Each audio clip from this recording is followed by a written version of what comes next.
Well, I really believe that compassion and justice go hand in hand, that you really can't have one without the other.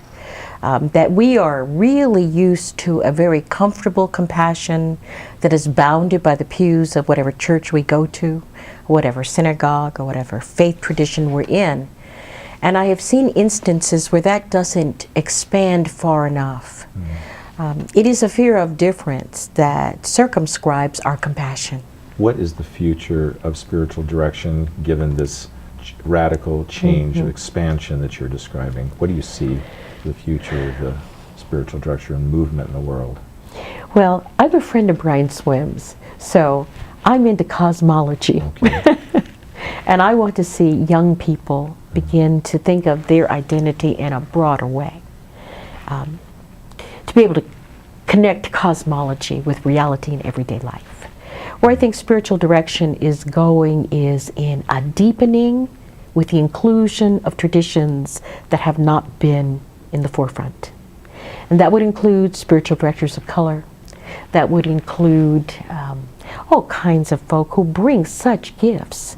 We are missing things when we shutter ourselves off. Womanist spiritual directors don't want to be alone. I mean, we want to have the internal conversation first because we needed to heal one another, learn from one another. But we're ready to partner, and we're ready to offer our gifts and receive gifts. Tomorrow you're going to be inaugurated as the president of a seminary. That's right. What's that like for you? I love the work. I love raising money. Isn't that terrible? No. A contemplative. I love raising money because I'm doing it as a contemplative. I'm inviting people into what God is doing next. I'm inviting people to tell me what their inner desire is. And if it matches the mission, we can do it. And so it's a way of not saying, write me a check, because we're going to use it to keep the lights on. It's about a bigger picture. Will you participate with us in the next move of the Spirit? How does one have that quiet contemplative time and be an activist? You have to learn to be a mystic in the midst of busyness. You have to find your moments of quiet. You have to also learn that quiet doesn't really mean quiet all the time. That you can be inwardly focused with the television on, answering the children's questions, that you actually can walk in peace. That's a decision. Because if you set aside time for contemplation, if you're like most of us, the day ends, you're exhausted, or the day begins and you're exhausted, and you don't get to it. So you're saying that you're able to be both those people. In other words, you can multitask and be quiet at the same time. I am a multitasker. And because I am also a recluse, I can create silence around me in the midst of a crowd. I love people, but there's a stillness that I require. My parents started that by turning us into little anchorites.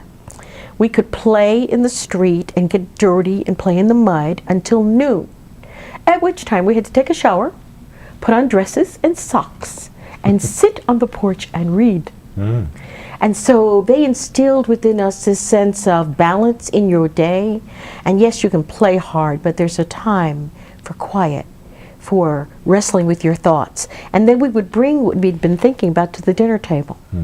And in quiet, we would let these things rise. And is there a part of you that at some place in your life, maybe early on, before you integrated all that, felt split down the middle? Absolutely. Between being a solitude and a contemplative on one side and this call to justice on the other? I was a lawyer. So that is a is pace. That an excuse? Yeah. It's something.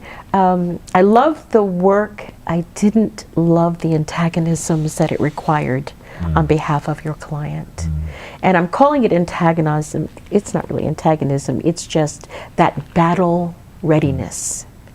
And I'm too quiet inside for that. I was excellent in the courtroom because as a contemplative, I could read a jury like the back of my hand.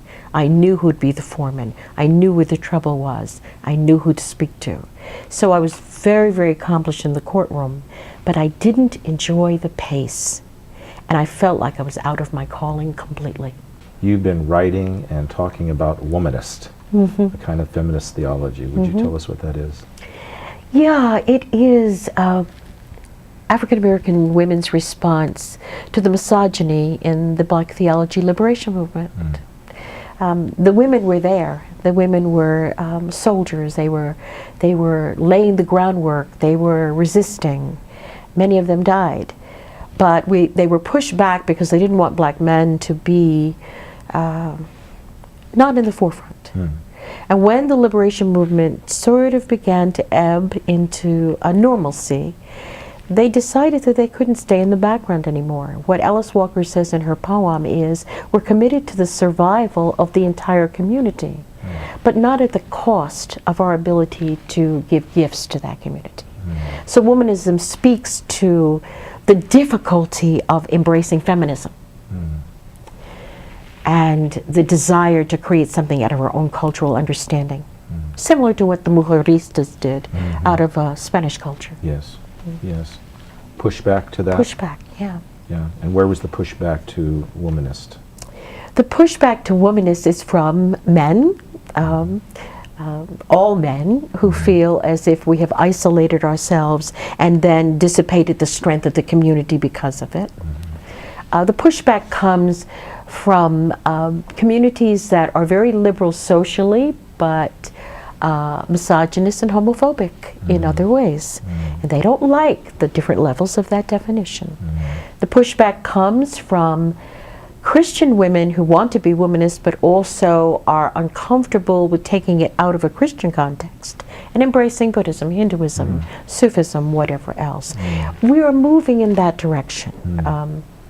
And uncomfortable probably isn't the right word.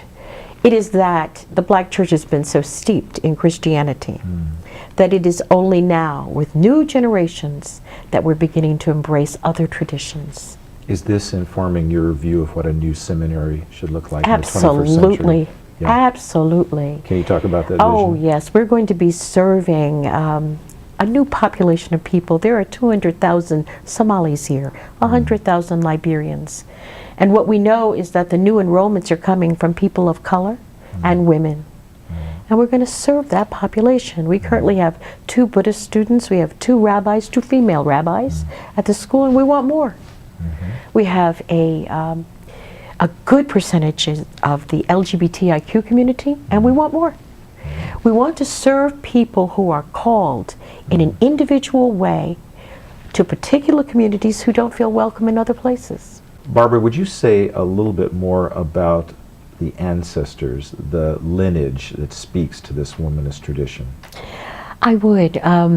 Although this tradition, womanist, in its current configuration began in 1983 with the poem and the development of the canon by Katie Cannon and Emily Towns, we stand on the shoulders of a long history of African American women, African diasporan women even, who laid the foundation for the work.